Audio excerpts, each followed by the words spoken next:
Welcome to ప్రజాప్రతినిధి news. Sircilla పట్టణ ST Morcha town president మొగలి Dharmaraju advocate గారి ఆధ్వర్యంలో బిర్సా ముండా జయంతి నిర్వహించారు. ఈ కార్యక్రమంలో పార్టీ నాయకులు ఆడెపు రవీందర్, వంగా దేవేందర్ రెడ్డి, రాజాసింగ్ బరకం, నవీన్ ఏదో, గాజుల వేణు, బడావత్ రమేష్, రవీందర్, సుధాకర్, చక్రధర్ రెడ్డి, రామ్ ప్రసాద్ తదితరులు పాల్గొన్నారు.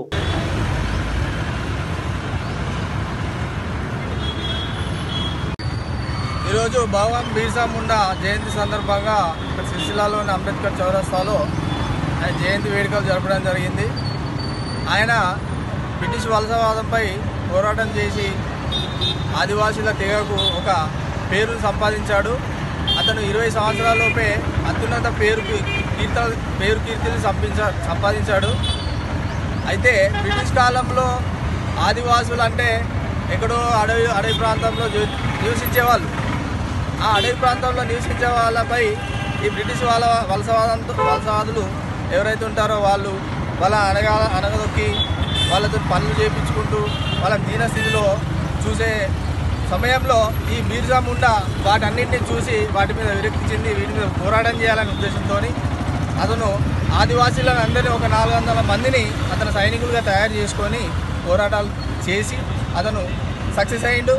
అదేవిధంగా అతని పేరు సెంట్రల్ హాల్లో, కేంద్ర కేబినెట్ సెంట్రల్ హాల్లో ఒక విగ్రహాన్ని కూడా అతని సేవలకు గుర్తింపుగా అక్కడ విగ్రహాన్ని మరియు అతని చిత్రపటాన్ని కూడా సెంట్రల్ హాల్లో పెట్టడం జరిగింది. ఈరోజు ఈ సిరిసిల్ల పట్టణంలో అతని జయంతి చేయడం మాకు చాలా గర్వకారణంగా మేము భావిస్తున్నాం. భగవాన్ బిర్సా ముండా గిరిజన యోధుడు 1875 నవంబర్ 15 జార్ఖండ్ ఉలిహట్ గ్రామంలో జన్మించడం జరిగింది.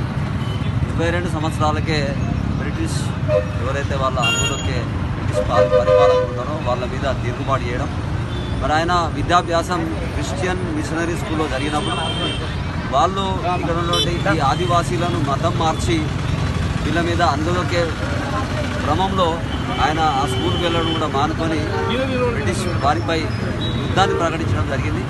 మరి ఇట్లాంటి మహానుభావుని యొక్క చిత్రపటం సెంట్రల్ హాల్లో ఉండడం, అదే రకంగా రాంచీ విమానాశ్రయం పేరు కూడా ఈ బిర్సా ముండా పేరు పెట్టడం జరిగింది. ముఖ్యంగా ఈయన చూపినటువంటి తెగువ ఏదైతుందో సంస్కృతి, మన భారతీయ సంస్కృతిని కాపాడుకునే దిశలో ప్రయత్నాలు చేయడం జరిగింది.